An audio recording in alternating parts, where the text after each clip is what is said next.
Thân chào cả nhà, không nên xem chùa đâu đó. Nhớ đăng ký, like, comment để ủng hộ team nha. Cực lạnh ngày tận thế đến. Tôi và bố mẹ ngồi trước lò sưởi ấm áp, ăn lẩu nóng hổi. Cười nhìn bà nội và anh họ sói mắt trắng nhận của báo. Bà nội kiếp trước muốn tặng tài sản của nhà tôi cho anh họ. Sói mắt trắng. Anh ta làm hỏng phanh xe của gia đình tôi. Một tai nạn xe hơi khiến tôi mất đi bố mẹ. Bà nội nói với tôi: Huệ Huệ, sao không chết như cha mẹ mày vậy?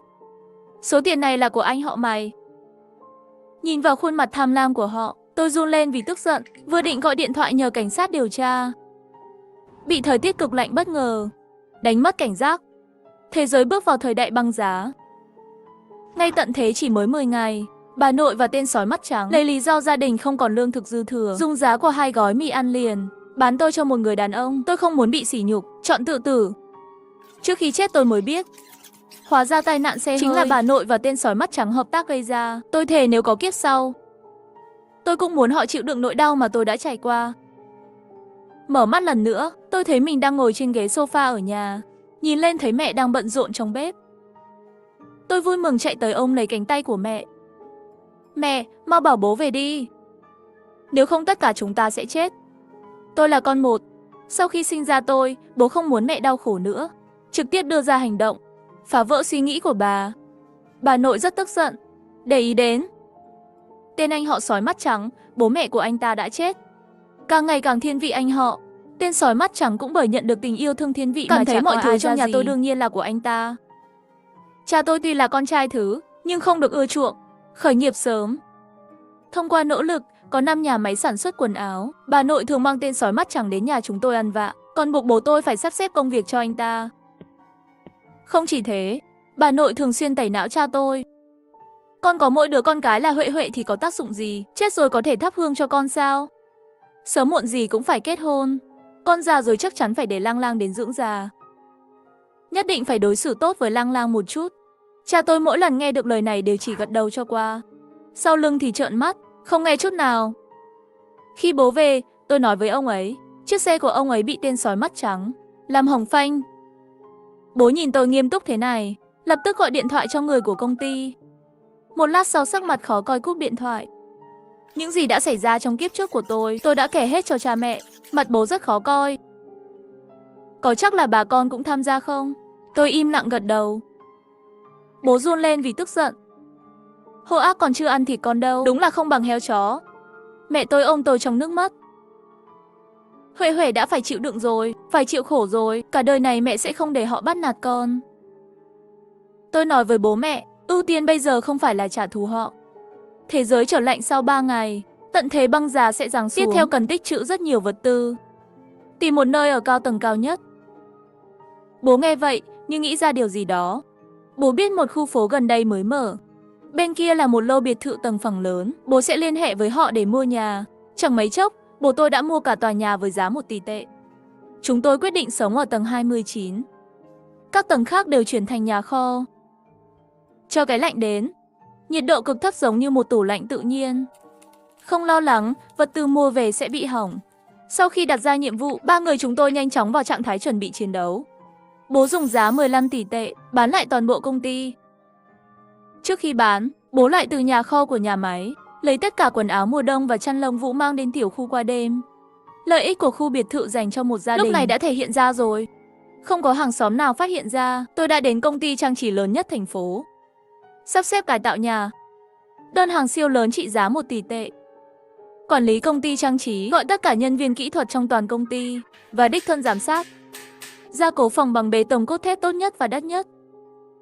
Ngay cả dùng đạn pháo cũng không nổ được. Nhìn thái độ chỉ huy của quản lý, tôi cười. Khi ngày tận thế đến, tiền sẽ trở thành giấy vụn. Và công ty của bố, ngày hôm sau cũng chuyển nhượng thành công. Tất cả những chuyện này đều giấu tên sói mắt trắng và bà nội. Sau khi bán, điện thoại của bố đổ chuông không ngừng. Tất cả đều là điện thoại của bà nội và tên sói mắt trắng. Bố tắt tiếng điện thoại đi. Trực tiếp không trả lời, tin nhắn xem cũng không xem. Sau khi bán công ty, bố lại đóng gói tài sản của mình. Bán một lần. Yêu cầu chỉ có một, thanh toán ngay lập tức. Sau khi nhận được tiền, bố lại đặt một chiếc xe địa hình Việt dã. Hiệu suất của loại xe này trong môi trường lạnh giá như Nam Cực cũng có thể lái xe bình thường, đồng thời mua rất nhiều vũ khí, dao dài, nỏ tên, pháo được dùng để tự vệ. Sau khi nhận được những thứ này, bố tôi thở dài, không hài lòng.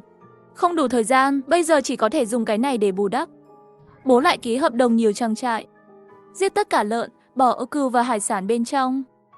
Rau được bảo quản chống mất nước, tất cả đều để ở tầng 30. Mẹ tôi biết rất nhiều bạn trong ngành dược phẩm, đã tiêu hơn 100 vạn tệ. Về cơ bản lấy các loại thuốc có thể mua trên thị trường, mua trong một lần. Bà ấy suy nghĩ rất toàn diện. Thời tiết cực kỳ lạnh, thuốc chắc chắn là thiếu hụt nhất. Nếu có tình huống bất ngờ, còn có thể dùng thuốc để đổi vật tư. Không chỉ vậy, bà ấy cũng mua rất nhiều hạt giống, chuẩn bị đợi thời tiết cực lạnh đến thử trồng rau. Lúc này, còn 20 giờ nữa là đến ngày tận thế. Công nhân trang trí ngày đêm không nghỉ, hoàn thành sớm 8 tiếng. Sau khi kiểm tra nhà, chắc chắn không có vấn đề gì. Bố tôi trả tiền luôn. Vật liệu giữ nhiệt tốt nhất dùng trong nhà. Tất cả kính đổi thành kính chống đạn. Cả nhà đều được sưởi ấm và dự trữ đủ nhiên liệu và than để sử dụng trong 5 năm. Và đỉnh căn hộ nhanh chóng bị chúng tôi lấp đầy. Đủ đồ ăn cho gia đình chúng tôi trong 3 năm. Sau khi chuyển xong, còn 10 tiếng nữa là bắt đầu ngày tận thế cực lạnh. Lần này tôi nhất định sẽ sống bình an với gia đình. Nhỉ? Điều tiếc nuối duy nhất là kiếp trước chết quá sớm. Nếu ngày tận thế của báo tuyết này không bao giờ kết thúc, chúng tôi phải làm gì đây? Cực lạnh ngày tận thế đến. Tôi và bố mẹ ngồi trước lò sưởi ấm áp, ăn lẩu nóng hổi, cười xem bà nội và anh họ sói mắt trắng nhận của báo. 3 người chúng tôi trở về khu phố cũ, chuẩn bị để công nhân chuyển nhà chuyển đồ, chuyển đến nhà mới. Vừa về đến nhà, nhìn thấy bà nội và sói mắt trắng ngồi ở cửa. Bà nội nhăn mày nhăn mặt cứ thế mắng chửi xối xả. Mày đã bán công ty đi, mày điên à? Đang yên đang lành, sao đột nhiên bán công ty đi? Công ty này có thể kiếm được rất nhiều tiền. Tên sói mắt trắng nói. Tôi và mẹ đã vào cửa, bố không vội không chậm. Công ty là do tôi tự mình làm việc nhiều năm như vậy, chẳng lẽ tôi không có tư cách xử lý sao? Đúng là con trai hư. Tao không quản được mày sao? Đừng quên, dù mày có giỏi đến đâu, đó cũng là do tao sinh ra. Bà nội tức giận muốn đánh bố tôi. Bố tôi đã hoàn toàn lạnh lùng với bà ta rồi, tâm lý cũng không muốn để ý đến bà ta. Quay đi. Bà nội đuổi theo. Còn sói mắt trắng thì sao? Trước đây nó làm rất tốt ở nhà máy của mày. Bây giờ ông chủ mới sắp sa thải nó. Chẳng bao lâu nữa nó sẽ kết hôn. Bây giờ không có việc làm thế nào để mua nhà? Bà nội gấp gáp, nói đi nói lại là vì sói mắt trắng. Bố tôi cười lạnh. Mẹ thiên vị được, nhưng tôi không phải bố nó. Mấy năm nay nó làm gì ở công ty? Tôi biết rất rõ, không nói không có nghĩa là không có bằng chứng. Nên, cẩn thận, nếu không tôi sẽ để anh ta ăn cơm tù miễn phí đấy. Sói mắt trắng cũng không dám trốn sau lưng bà nội nữa. Ngay lập đánh trống lảng. Này, lời này nói ra cũng quá rồi. Bà nội cũng vì lo lắng cho tôi. Sói mắt trắng quay lại nhìn bà nội. Bà nội lúc này mới bình tĩnh lại, hắng giọng. Tôi nghe nói, hôm nay anh chuyển nhà. Chuyển đi đâu rồi? Bố chỉ nói một tên khu phố nào đó. Bà nội vội vàng hỏi. Vậy anh sẽ làm gì với căn nhà này? 1.000 vạn tệ bán đi. Tôi dự định nghỉ hưu sớm. Chiều nay một nhà 3 người đi chơi, tự lái xe. Đi xe nào? Mắt sói mắt trắng lè sáng. Nhìn lại bà nội. Chiếc Maybach màu đen đó. Bố biết họ muốn biết gì. Quả nhiên, mắt tên sói mắt trắng và bà nội cùng lúc sáng lên. Vậy thì tốt quá.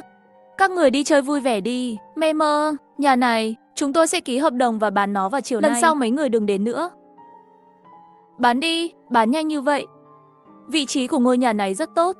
Tôi còn muốn giữ lại làm phòng cưới cho Lang Lang. Bà nội vội nói. Đây là nhà của gia đình chúng tôi. Bà ơi, bà nói bà muốn để lại cho ai? Tôi cũng không ngờ bà già này lại kiêu ngạo như vậy. Sói mắt trắng cười kéo cánh tay bà nội. Bà nội không có ý đó. Bà nội muốn nói là các người muốn bán. Không bằng bán cho tôi đi. Tôi vừa vặn làm phòng cưới. Được rồi, căn nhà này bán được ít nhất 1.000 vạn tệ. Sói mắt trắng, anh định trả bao nhiêu? Tôi nhướng mày. Sói mắt trắng với khuôn mặt khó coi, trả tay. Huệ, cô cũng biết là tôi không có nhiều tiền. Tối đa chỉ có thể trả 300 vạn tệ, cô xem có được không? Bố tôi biết anh ta chỉ có từng này. Người mua chiều nay có thể thanh toán đầy đủ, và anh ta đã trả tiền đặt cọc rồi. Vậy tôi sẽ trả 350 vạn tệ. Đây là giới hạn. Chúng ta là người thân mà. Sói mắt trắng bắt đầu chơi bài cảm xúc. Mê mơ, được rồi, tôi sẽ không ở đây vào buổi chiều. Nhanh nhất có thể. Bố tôi giả vờ khó xử, gật đầu đồng ý. Được rồi, tôi sẽ về nhà trước. 2 tiếng nữa tới.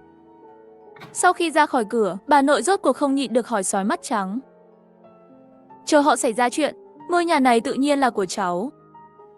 Tại sao cháu phải trả tiền cho nó? Sói mắt trắng không nói nên lời. Ngôi nhà này có giá 1.300 vạn tệ. Tôi mua ngay bây giờ. Đến lúc đó tiền không phải vẫn còn trong tay tôi sao? Bà nội chợt nhận ra. Vẫn là cháu thông minh. Sói mắt trắng tham lam. Mua xong nhà, chắc chắn sẽ chuyển vào ngay. Tôi đã nghĩ đến gì đó. Gọi ngay. Sắp xếp một công ty lắp đặt giám sát đến đây. Ở phòng khách, cửa, phòng có một số camera ẩn. Sau khi cài đặt camera giám sát, tôi đã làm hỏng máy điều hòa và hệ thống sưởi trong nhà.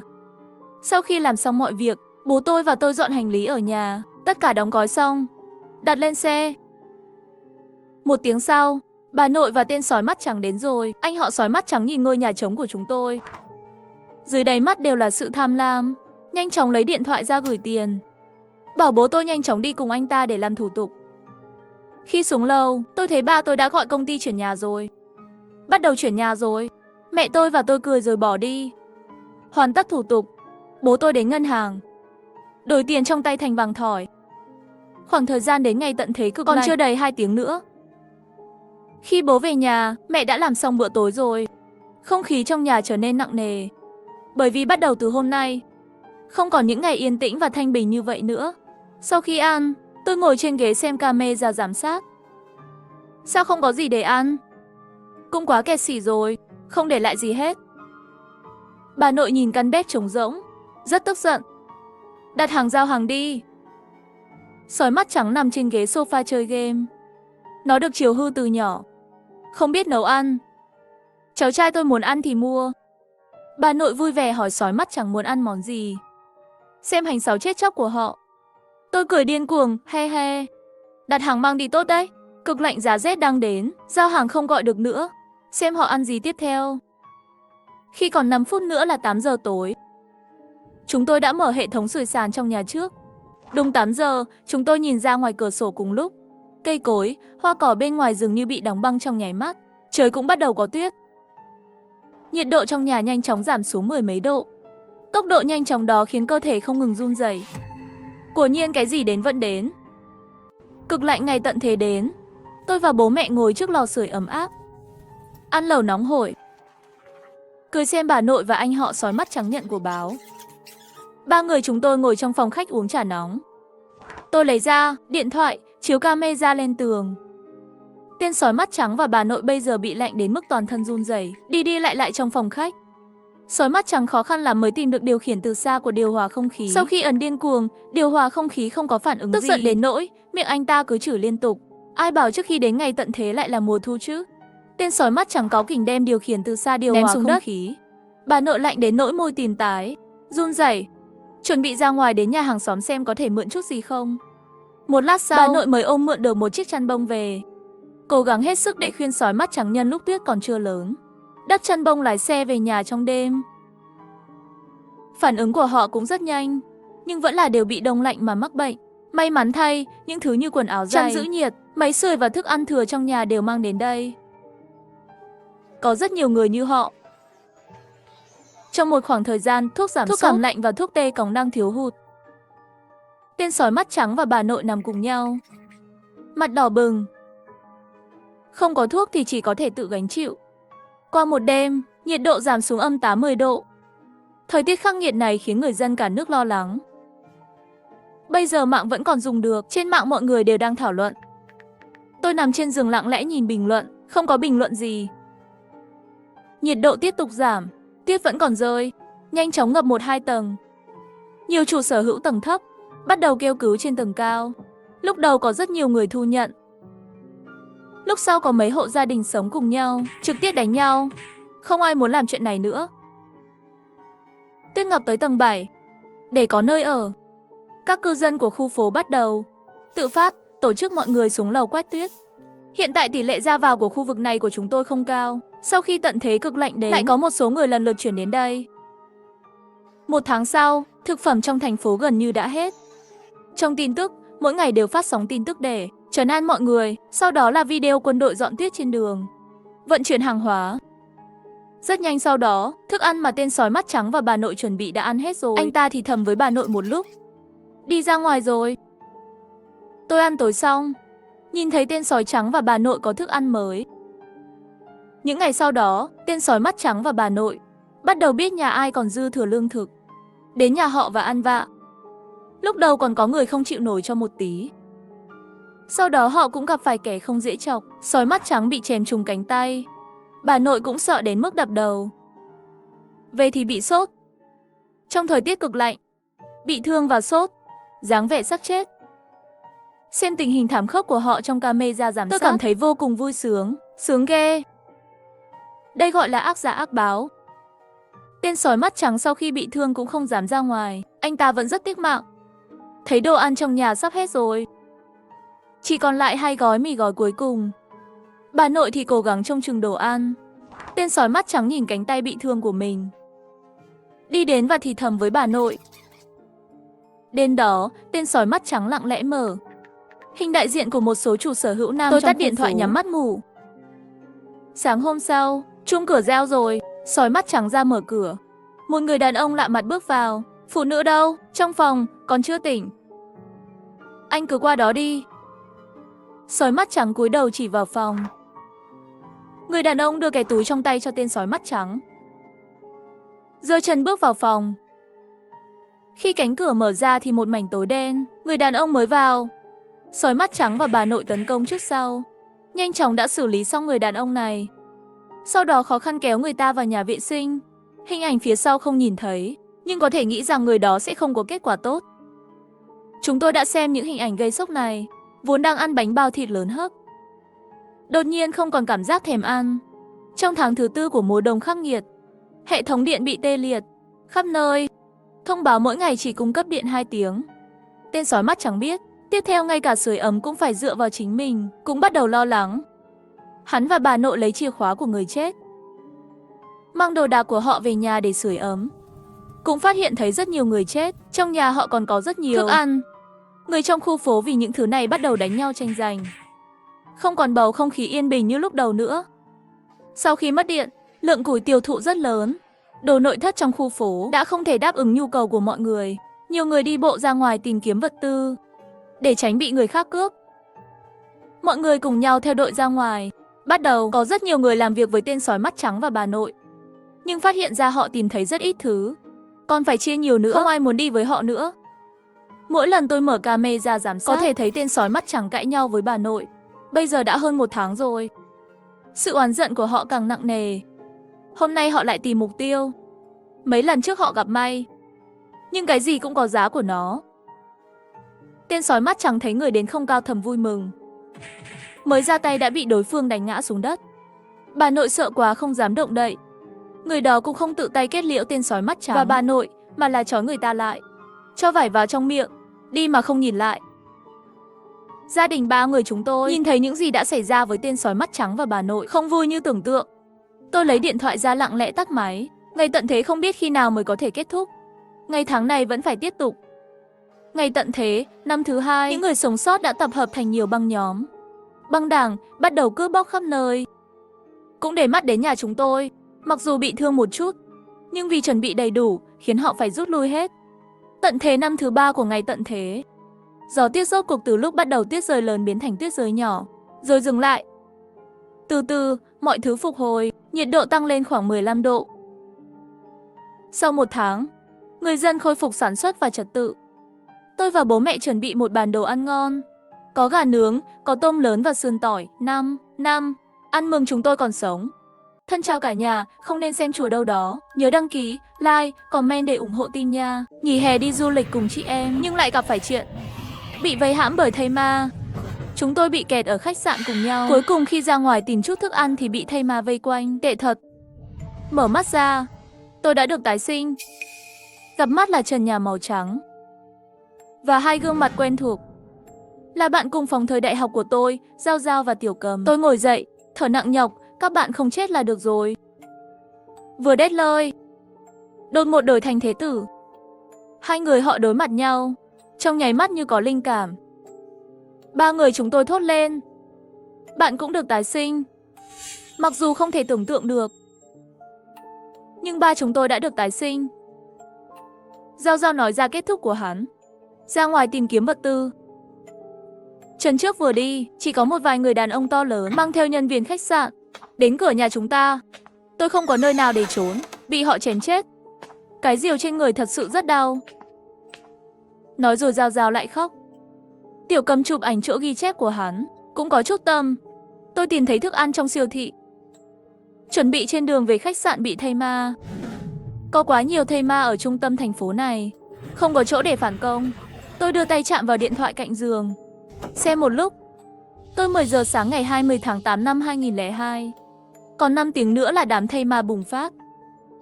Chỉ có 5 tiếng thì có thể làm gì?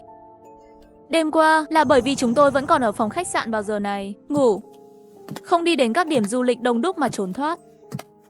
Nhưng trong phòng, trốn một phen hâm mộ. Tiểu Cầm là người đầu tiên phá vỡ sự im lặng. Chúng ta phải tìm một ngôi nhà an toàn. Khách sạn hiện tại rất không an toàn. Cửa phòng không có ở phòng ngủ. Nếu không chúng ta đi thuê một căn nhà. 5 tiếng thuê nhà quá miễn cưỡng, còn phải tích trữ vật tư. Chúng tôi tích trữ rất nhiều vật tư trong nhà cho thuê. Phòng ngủ đối với hàng xóm là một con cừu non bị giết. Vậy thì sao? Đi taxi ngay. Tránh xa rắc rối. Sẽ không bị vây quanh bởi thây ma sao?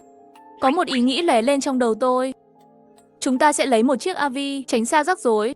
Mắt họ sáng lên. Thuê xe là một ý hay. Nói làm thì làm. Chúng tôi lập tức bắt đầu tìm các nền tảng lớn để vay tiền. Ghép lại được 100.000 tệ. Tiểu Cầm phụ trách đi thuê xe. Giao Giao và tôi phụ trách đi siêu thị tổng hợp quy mô lớn gần đó, mua thực phẩm và các vật tư khác. Đẩy giỏ hàng đến khu ký túc xá trước. Mì ăn liền đích thực, rau chua tất cả các loại hương vị. Xúc xích giam bông và thịt chưa đóng hộp mỗi loại 10 hộp. Sản phẩm thịt trong phòng ngủ chủ yếu dựa vào cái này. Mua xong đồ chay rồi, chúng tôi lại chuyển sang nén bánh quy. Bánh quy nén nhỏ và chống đói. Đơn giản là một thứ tốt phải có ở nhà trong những ngày cuối cùng. Nhân viên nhìn thấy hai cô gái chúng tôi đẩy xe, đầy đủ các giỏ hàng lớn. Một số bước khó khăn, chủ động hỏi có cần giúp đỡ không. Tôi cũng không khách sáo. Trả tiền xong chỉ trả lại cho họ. Một chuyến đi, tất cả đều có thể chuyển đến lối vào bãi đậu xe trên tầng 2. Dù sao lát nữa lái xe xong sẽ đi. Họ biết chúng tôi hết hàng thì sao? Không biết chúng ta sẽ đi đâu. Giao Giao đếm đồ tiếp tế ở lối vào bãi đỗ xe. Không cần quay lại siêu thị, đi thẳng đến khu vực nước khoáng. Lấy thêm 15 nữa để lấy đá nước khoáng. Sữa nguyên chất 10 hộp. Cũng không biết xe hơi thuê của Tiểu Cầm có đủ lớn không. Bạn có thể đặt tất cả vào được không? Điện thoại nhảy ra một tin nhắn nhóm. Là Tiểu Cầm gửi đến, xe đã làm thủ tục thuê xong rồi. Chờ tôi đổ đầy xăng sẽ đi. Tôi trả lời bằng một dấu hiệu kê. Giao Giao đã gửi vị trí của chúng tôi. Tiểu Cầm lái xe đến đây mất 40 phút. Vẫn kịp. Tôi cất điện thoại đi. Tôi luôn cảm thấy có điều gì đó còn thiếu. Lần này đến khu vực sản phẩm sinh hoạt, mua 3 chiếc áo khoác dày và nhung, 2 chiếc khăn gì. Khi đi ngang qua kệ cắm trại ngoài trời, còn lấy 10 cái bếp kiểu cai, 1 cái lều di động và 3 túi ngủ ấm dày. Một bộ dao sinh tồn ngoài trời. Nhìn lại số dư trong thẻ lần cuối, còn lại 3.000 tệ. 2 giờ chiều, còn 1 giờ nữa là đám thây ma bùng phát. Chúng tôi đợi ở lối vào bãi đậu xe. Dưới chân là hàng hóa chất thành núi. Không lâu nữa, cuối cùng chúng tôi cũng đợi được Tiểu Cầm. Đó là một chiếc xe tải hạng nặng. Trên xe 6 mét. Hoàn toàn có thể giả vờ là vấn đề thời tiết mưa. Tiểu Cầm tháo kính râm ra, bành bao nhảy xuống xe vừa nói. Hôm nay trên đường rất nhiều xe bị tắc. Tôi đã rất tức giận. Lắc đầu như tiếng trống. Tiểu Cầm lái xe đẹp trai quá. Tôi chợt nghĩ ra điều gì đó. Chúng tôi không dự trữ thuốc. Không có thuốc. Nó gần như chết người trong thời kỳ cuối. Tùy tiện va chạm, hoặc là cảm lạnh, có thể giết chúng ta nửa mạng. Tôi đến cửa hiệu thuốc mua thuốc. Các bạn tiếp tục di chuyển đồ tiếp tế. Tôi muốn chạy đến hiệu thuốc. Thuốc chống viêm, thuốc cảm lạnh, thuốc giảm sốt, thuốc tiêu chảy. Thấy loại thuốc nào thường dùng ở nhà, tất cả vào túi. Dây đeo y tế, Bằng hỗ trợ rượu Adolfo là lấy 10 mấy chai. Hắn lấy 10 chai nước khử trùng, khẩu trang và quần áo bảo hộ. Khi chờ thanh toán, tôi không có ý định nghiêng đầu nhìn ra cửa kính, hướng vào siêu thị. Đột nhiên nhìn thấy một đôi tình nhân cách đó không xa. Chắc là vừa mua sắm xong. Người đàn ông cầm túi đồ lớn nhỏ trong tay. Hắn hoàn toàn đột nhiên đi về phía cửa của hắn. Đàn ông không có khả năng tự vệ, lập tức bị ngã xuống đất, cố gắng như một con thú đói. Tôi vô thức nhìn vào thời gian trên điện thoại di động. 2:42 chiều. Xác sống bùng phát sớm. Xác sống bùng phát sau khi con coi thường vật liệu của xe, nhưng không ngờ xác sống bùng phát sớm. Tôi lập tức gọi điện thoại cho Tiểu Cầm. Zombie bùng phát sớm. Trước cửa siêu thị đã có người đột biến rồi. Cho dù đã chuyển xong hay chưa, bạn và Giao mau đi đi. Gặp chúng tôi ở đâu? Tôi đang làm phiền hiệu thuốc. Nhanh lên, Tiểu Cầm, nghe này. Đến cửa hiệu thuốc và mở cửa sổ. Tôi ném thuốc vào. Trước cửa hiệu thuốc, bạn có thể dừng lại thì nếu lúc Thây Ma đến đây, bạn sẽ lái đi. Đừng ngần ngại. Nếu không bạn và Giao Giao đều sẽ chết ở đây. Tiểu Cầm lo lắng. Vậy bạn làm gì? Tôi sẽ tự tìm cách. Không cần quan tâm tôi. Nói xong tôi cúp điện thoại, quay lại nhìn ông chủ hiệu thuốc. Anh ấy nói. Cô bé, bạn vừa nói đây là cái gì? Xác sống. Tôi gật đầu, tôi cũng đến đây. Ông chủ phản ứng một chút. Đóng cửa cuốn ngay đi. Tôi thuận tay lấy cây gậy sắt bên cửa, một đèn flashy, một chủ hiệu thuốc. Tôi vừa trả thêm 500. Tôi muốn cây gậy này. Khi cửa cuốn đóng lại, âm thanh to lớn thu hút tầm mắt có ánh sáng Thây Ma. Hắn trộm cửa nhà tôi, đẩy thẳng vào tôi. Tôi sai rồi. Hai chân hướng về phía đầu hắn. Mất thăng bằng, ngã xuống đất. Đây là chiếc xe mà họ đang lái. Tại tôi. Giao Giao chặn cửa sổ xe từ xa, vẫy tay với tôi. Đây. Tôi cũng không ngần ngại, chạy về phía chiếc AV ngay lập tức. Khoảng cách xe du lịch. Tôi sẽ cố gắng tiến lên. À. Giao Giao kêu lên và bắt được túi. Ngay lập tức ném ra phía sau và đưa tay về phía tôi. Phù. Bắt được tôi, Tiểu Cầm lại gấp gáp. Để chiếc xe dừng lại trước mặt tôi. Tôi không ngần ngại, chạy lên xe. Xe tải hạng nặng như quái vật thép. Trên đường phố thành phố. Nhìn thấy người và xe hơi nổ tung. Nhìn thấy Thây Ma thì trực tiếp đâm vào. Hỗn độn. Giao Giao nhường ghế phi công phụ cho tôi nghỉ ngơi. Đứng dậy đi tập thể dục sắp xếp đồ dùng. Tôi cũng nhìn về phía sau, bắt đầu xem xét chiếc xe này. Không gian bên trong của xe rất lớn. Kiểm tra trực quan dài 6 m, rộng 2,5 m. Cabin được kết nối với khu vực sinh hoạt phía sau. Phía sau có 2 gian hàng, nhà vệ sinh và bếp nhỏ nên có sẵn. Ngoài ra còn có một chiếc giường lớn 1,8 m. Lúc này khu vực sinh hoạt bị đầy ắp vật tư. Ngay cả giường cũng đầy đồ. Mặc dù trông rất lộn xộn, nhưng cảm giác an toàn tràn đầy. Tôi không thể không hỏi nguồn cung cấp. Tất cả các bạn đã lên xe rồi. Tất nhiên. Tiểu Cầm cười. Cô ta có thể mang theo 4 hộp sữa. Gần hoàng hôn, chiếc xe chúng tôi lái vừa rời khỏi thành phố, đi quốc lộ 310 về hướng Bắc. Có thể có một cơ hội ở đó. Đêm đó, điện thoại của mọi người đều bị đầy một tin nhắn. Nhà nước kêu gọi cách ly tại nhà, chờ cứu hộ. Sau này sẽ phân phát vật tư, gửi quân đội vây hãm. Xin đừng hoảng sợ. Cùng nhau vượt qua khó khăn. Trên mạng truyền thông, mục nhập về sự bùng phát của Thây Ma đã được tìm kiếm nóng từ lâu rồi. Tất cả các loại tin tức về Thây Ma đều tràn ngập.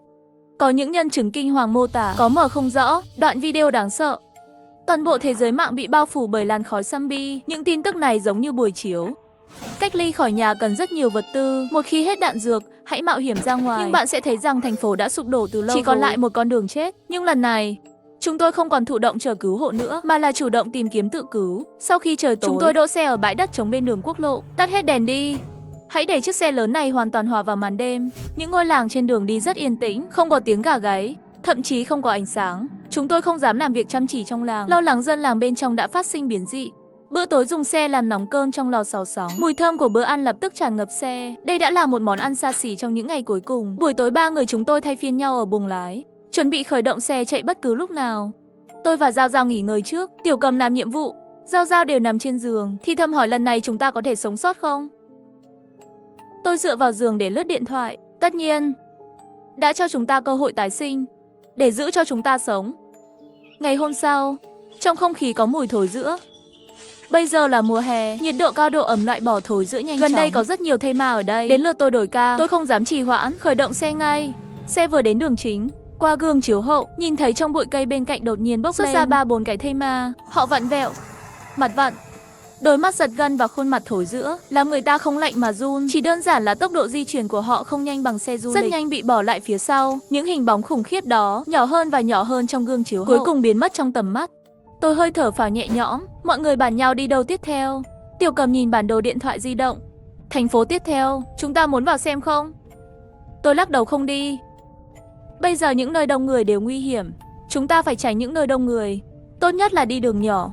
Đây là mở lý do lúc đầu tôi để Tiểu Cầm đi đường quốc lộ. Mặc dù đường cao tốc quốc gia chạy chậm hơn đường cao tốc, nhưng có nhiều ngã ba đường. Ngay cả khi có nguy hiểm, khả năng trốn thoát cũng rất nhiều. Chúng tôi ngạc nhiên khi thấy bên đường một chiếc xúc bị bỏ rơi, thân xe còn nguyên vẹn, cửa xe mở ra. Điều Cầm quan sát, đậu xe bên cạnh.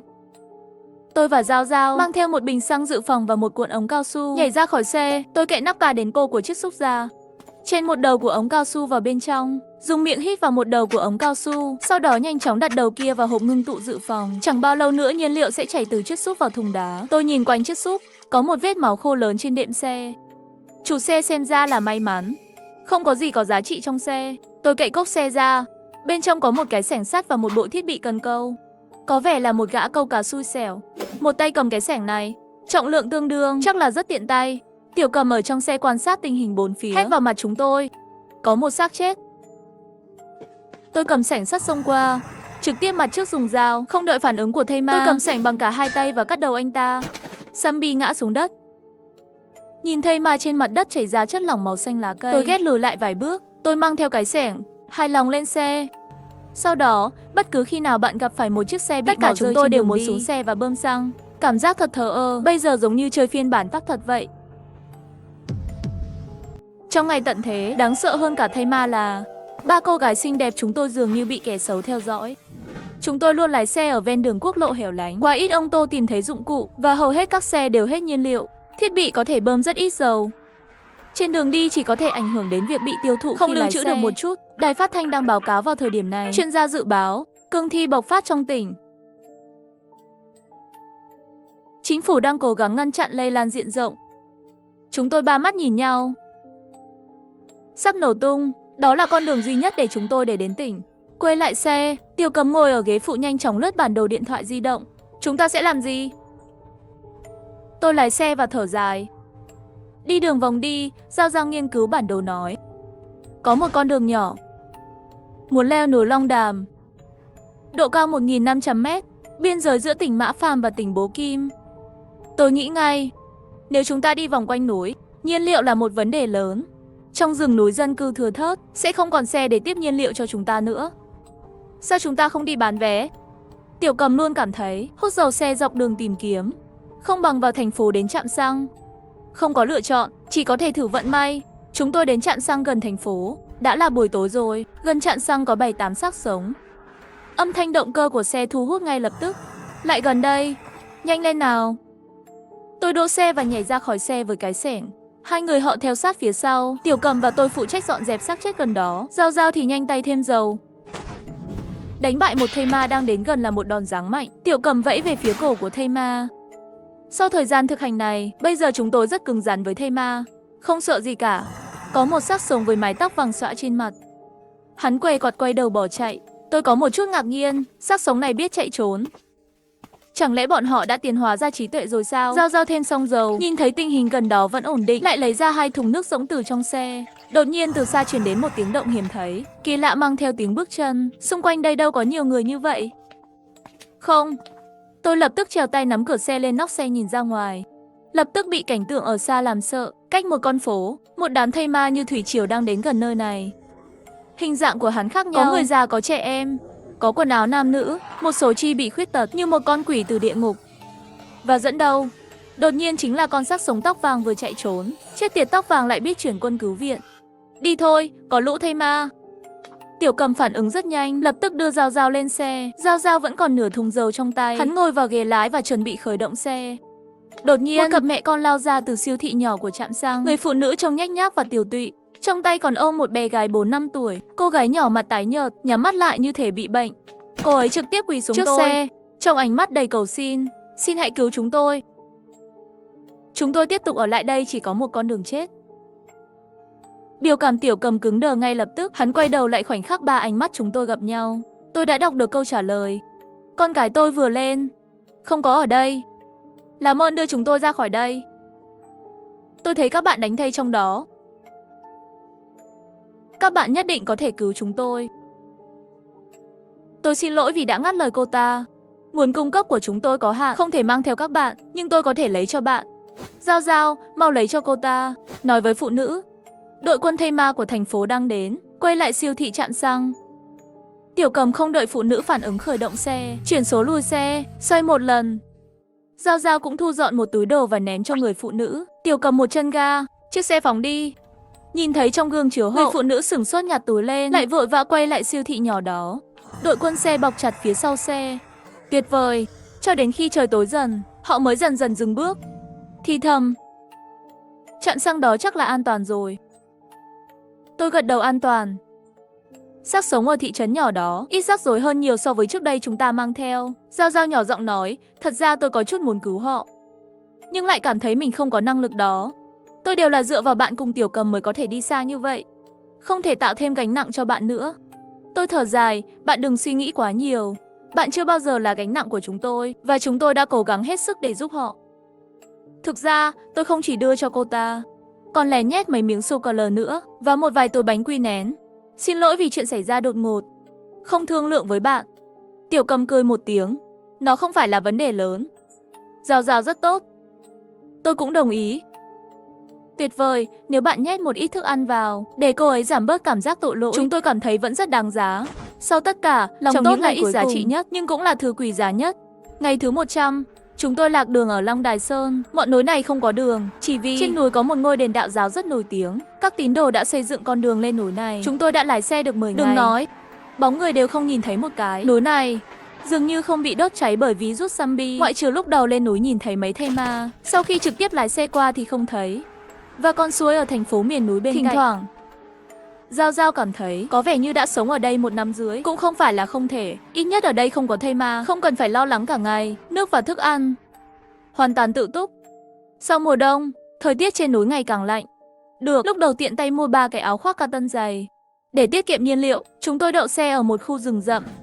Tôi bảo Giao ở lại chỗ cũ, tôi và Tiểu Cầm đi thăm dò đường gần đó. Chúng tôi băng qua một dòng suối đóng băng. Tiểu Cầm ở dưới một gốc cây cắm trại, tìm thấy hang thỏ.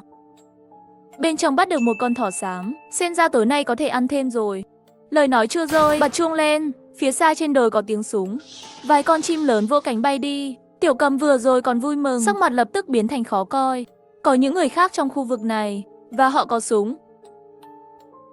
Chúng ta về trước tìm Giao Giao. Khi chúng tôi quay lại Avi, bầu không khí không tốt. Chúng tôi cẩn thận tiến về phía trước gõ cửa. Giao Giao, là chúng tôi. Cửa sổ bên cạnh cửa xe mở ra một vài khe nhỏ. Rồi cửa xe mở ra. Ngay khi chúng tôi vào, Giao Giao liền nhảy tới. Có người vừa xuất hiện gần nhà chúng ta. Sau khi tôi nhìn thấy, tôi nhanh chóng đóng hết cửa ra vào và cửa sổ, trốn bên trong không dám lên tiếng. Cũng không biết bị phát hiện chưa. Tôi an ủi cô ấy không sao. Bạn đã làm rất tốt rồi. Lá rụng bên ngoài, tôi tiện tay mở cửa sổ nhìn ra ngoài một chút. Máy bay không người lái bay giữa những cái cây. Đó là tôi đã theo dõi toàn bộ cảnh chúng tôi vừa vào xe. Xong rồi, mấy cô gái xinh đẹp chúng tôi bị kẻ xấu theo dõi rồi. Tôi tái sinh. Dự định sống sót trong ngày tận thế. Không biết lần này có cứu được mạng không. Tôi kéo rèm cửa riêng tư xuống. Chúng tôi đang bị theo dõi. Đi ngay. Tiểu Cầm cũng nhìn thấy máy bay không người lái. Họ là một nhóm à? Tôi không biết, nhưng họ có súng. Chúng ta chống lại họ. Tỷ lệ thắng rất thấp. Tiểu Cầm gật đầu, lập tức đến buồng lái khởi động xe. Cười ngốc. Làm sao họ có được súng? Trung Quốc cầm súng là phạm pháp. Bây giờ là ngày tận thế, gì cũng có. Chiếc xe chạy trong rừng. Tôi trèo thẳng lên nóc xe, vừa vặn có thể nhìn thấy máy bay không người lái phía sau chúng tôi. Nếu chỉ vì tò mò, nhìn thấy Avi rời đi hẳn là sẽ quay lại. Nhưng theo dõi như vậy, chỉ có thể khiến tôi nghĩ đến một điều. Chúng ta đang bị theo dõi. Đến chiều tối, máy bay không người lái đột ngột quay trở lại. Không tiếp tục theo dõi nữa. Chúng tôi đậu chiếc xe trực tiếp ở bãi đất trống trong rừng. Đóng cửa sổ lại, tắt tất cả đèn. Cố gắng không phát ra âm thanh nào. Sau đêm khuya trong rừng núi yên tĩnh, 1-2 giờ sáng, 3 giờ trên camera giám sát của xe, có 2 bóng người lén lút đến gần xe. Xe tải hạng nặng này rất tốt. 3 cô bé sống ở đây, hiểu không? Người lùn kia trả lời chắc chắn không hiểu. Hay là chúng ta? Bạn nói 3 người họ có thân hình rất tốt. Con trẻ thì lái xe tốt như vậy. Có lẽ là làm tình cho người khác. Vậy còn không bằng cho anh em chúng tôi thử xem. Ha ha, nói xong còn phát ra mấy tiếng cười tục tĩu, đầu chọc vỗ vào đầu người lùn. Đừng đánh thức. Người lùn rút ra một con dao nhỏ, hình như là muốn đâm lốp xe. Trong xe, tôi đột nhiên búng tay, trước và sau xe. 6 đèn đường được mở ra mà không báo trước.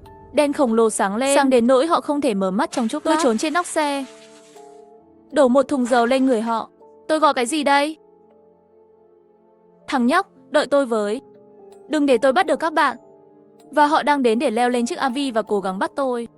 Một cái dòng dọc của tôi trượt từ cửa sổ trời vào trong xe. Đồng thời, Tiểu Cầm phối hợp ngầm hiểu một chân ga vọt ra ngoài. Đầu chọc ngã xuống đầu vì trọng tâm không ổn định. Giao Giao thăm dò từ cửa sổ của phi công phu, thiêu một quả bom đã được sửa đổi của một bình xăng, ném vào họ. Xấu xí còn nói nhiều. Nội tạng rơi xuống đất, xảy ra vụ nổ nói chuyện. Chỉ nghe tiếng gió lớn, vụ nổ tạo ra sóng lớn. Tác động mạnh mẽ làm cho chiếc xe của chúng tôi cũng lắc mạnh. Nhưng đơn giản là chúng tôi chạy quá nhanh. Tiểu Cầm nắm chặt vô lăng. Chân ga dưới chân không có chút nào thả lỏng. Chiếc xe như mũi tên bay về phía trước, để lại một khu rừng rực lửa. Chiếc xe cuối cùng dừng lại ở ngọn đồi đối diện. Ba chúng tôi đứng trên nóc xe, nhìn một đám cháy rực lửa ở xa. Trong lòng có cảm giác nhẹ nhõm khi sống sót. Bầu trời bỗng nhiên có tuyết rơi. Chúng tôi trở lại xe trong một đêm căng thẳng cao độ. Một khi thư giãn thì dễ buồn ngủ. Lúc này tôi ngủ quên trên gian hàng rồi. Khi tôi thức dậy, tuyết bên ngoài cũng ngừng rơi. Một buổi sáng mùa đông đầy sương mù. Tiểu Cầm lúc này đang thao tác bảng dữ liệu của xe. Tốt, giờ chúng ta chỉ còn 10% dầu. Hai tên ngu ngốc đó dùng hết nửa thùng dầu của chúng ta. Xem ra thật sự phải ở lại Long Đàm Sơn rồi. Không sao, dù không có xe, chúng ta cắm trại được trang bị đầy đủ và có thể đi bộ xuống núi. Nhưng mà thời tiết này càng ngày càng lạnh. Chúng ta đi bộ xuống núi chắc sẽ chết cóng. Lúc này mặt trời bên chân trời hoàn toàn mọc lên các lớp mây. Phía trước trên đỉnh núi xuất hiện một cái tưới ngược. Hét lên. Nhìn kìa, là Long Đàm đạo quán. Chúng tôi thấy hy vọng, cũng không quan tâm. Trên núi vừa có tuyết rơi, lái thẳng đến đạo quán. Nhìn từ xa bức tường đỏ ngói xanh, đồ cổ. Ngoài cửa còn có 2 cây bạch quả, những ngọn cây đầy tuyết. Dừng xe ở cửa. Chúng tôi lấy dụng cụ tự vệ và ra khỏi xe. Sân trống trải, chỉ có một tiểu đạo sĩ 7-8 tuổi quét tuyết trong sân. Sau khi nhìn thấy chúng tôi ngạc nhiên há to miệng bạn. Các bạn từ trên núi xuống. Chúng tôi cẩn thận giấu công cụ phía sau. Xin lỗi. Xin chào, chúng tôi bị lạc trên núi, muốn hỏi đường xuống núi. Hắn vội hỏi. Tình hình dưới núi bây giờ như thế nào? Tình hình không tốt lắm, mất rất nhiều. Vẻ mặt anh ta lập tức có chút chán nản, cúi đầu xuống không biết đang nghĩ gì. Giao Giao cẩn thận hỏi ở đây chỉ có một mình bạn sao? Tiểu đạo sĩ ngẩng đầu lên, giọng điệu ngột ngạt. Sư phụ và sư huynh đều xuống núi rồi. Họ bảo tôi ở lại để canh gác. Tiểu Cầm lại hỏi. Còn một việc nữa, các bạn có nhiên liệu không? Xe chúng tôi không đủ nhiên liệu, không thể xuống núi. Tiểu đạo suy nghĩ rồi. Đầu năm tôi đi núi đối diện đốn củi. Nhìn thấy một cái bên vách đá, chiếc xe màu đỏ bị bỏ rơi. Không biết bên trong có dầu không? Mắt Tiểu Cầm sáng lên, lập tức ra ngoài tìm. Chúng tôi tìm thấy chiếc xe màu đỏ. Mở nắp bình xăng ra, thành công rút ra một thùng nhiên liệu. Trước khi đi, chúng tôi đã sắp xếp các nguồn cung cấp để lại cho tiểu đạo sĩ 2 túi kẹo sô-cô-la. Anh ấy trả lại cho chúng tôi tự tay vẽ bản đồ núi Long Đàm. Với bản đồ vẽ tay của anh ấy, xuống núi thuận lợi lạ thường. Cuối cùng cũng đến được đường quốc lộ. Chúng tôi lại kết nối lại không dây đã bị ngắt kết nối lâu rồi. Đài phát thanh nghe được một tin tức thú vị. Nhà nước quyết định xây thêm 6 căn cứ an ninh, cộng với 4 cái của lô đầu tiên trước đó, tổng cộng có 10 cái. Và công bố danh sách lần này, trường quân sự Hoa Nam. Tôi sửng sốt khi nghe thấy cái tên này. Đây không phải là Học viện quân sự. Trời à, là trường quân sự Hoa Nam. Đến dưới bức tường bảo vệ của căn cứ an ninh trường quân sự Hoa Nam, nhìn lá cờ đỏ 5 sao tung bay trên tường thành, có cảm giác cuối cùng cũng về nhà. Thật tốt khi cuối cùng cũng tìm được tổ chức. Cuối cùng chúng ta cũng an toàn.